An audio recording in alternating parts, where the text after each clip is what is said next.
সোণাপুৰৰ পৰা মই জুবিন গাৰ্গে কৈছো, ছিংগাপুৰত কোন সেইকেইটা তাত নাই নহয়। মই এতিয়া খাৰঘুলি কাহিলীৰ পৰা কতোৱে নাই। মই এতিয়া সোণাপুৰ, মাথো সোণাপুৰ।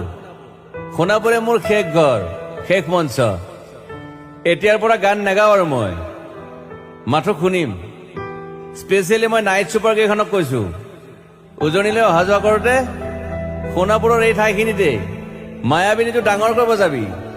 ৰৈ থাকিম উজাগৰি ৰাতিৰ বুকুত। মই আগতেও কৈছিলো আৰু এতিয়াও কৈছো, মোৰ কোনো জাতি নাই, মোৰ কোনো ধৰ্ম নাই। সৰু সজাত দেখুৱাই দিলো কোন হনে তাত ব্ৰাহ্মণ, কলিতা, আলী, ৰহমান, ডেকা, বড়ো, ৰাভা, পূজাৰী আৰু এইটো কি কয় নমাজ পঢ়াই যে মৌলবীও আহিছে সৰু সজালৈ। I love people, I love man. সেইবাবে মুখ্যমন্ত্ৰী হিমন্ত দাকো কৈছো, মই বিৰোধী দলকো কৈছো, লুৰি নকিল সকলোকে কৈছো, পলিটিক্স নকৰিবা বন্ধু। মই সৰু সজাইৰ মানুহৰ অসমখন বিচাৰিছিলো। চাই থাকিম সোণাপুৰৰ পৰা। খেলি মেলি হলে কষ্ট পাম, উভতিও আহিব নোৱাৰিম। যোৰহাটৰ মানুহখিনিয়ে কষ্ট পাইছে বুলি শুনিছো। মোৰো যাবৰ মন আছিল। প্ৰিয় ঠাই, দেউতাৰ ঠাই।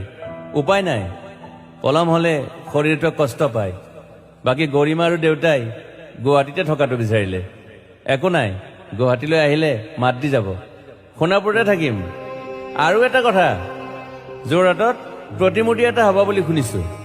গুচি যাম কেতিয়াবা। কেণ্টা কাকো খাতিৰ নকৰো। মায়াবিনী ৰাতি ধুমুহাৰ খতে।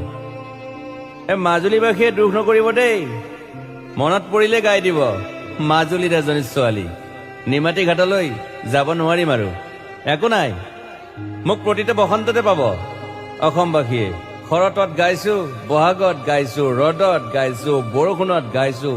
দুখৰ গান, সুখৰ গান, শিশু, মুক্তি, মায়া, অনামিকা।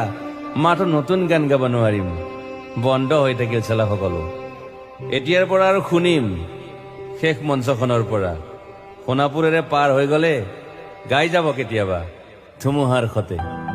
মাজতে সাঁথৰ এটা কওঁ, ছিংগাপুৰত মই অন্তদাই কোৱা মতে নৰ্থ ইষ্ট ফেষ্টিভেল আছিল। মই আগতেও কৈছো, সাগৰ মোৰ প্ৰিয়। সিদ্ধাৰ্থ, শেখৰ, মই একেলগে সাগৰ গলো। পিছত গম পালো খেন্থা মই মৰি থাকিলো বোলে। বাকী নাজানো ক'ত কি হল।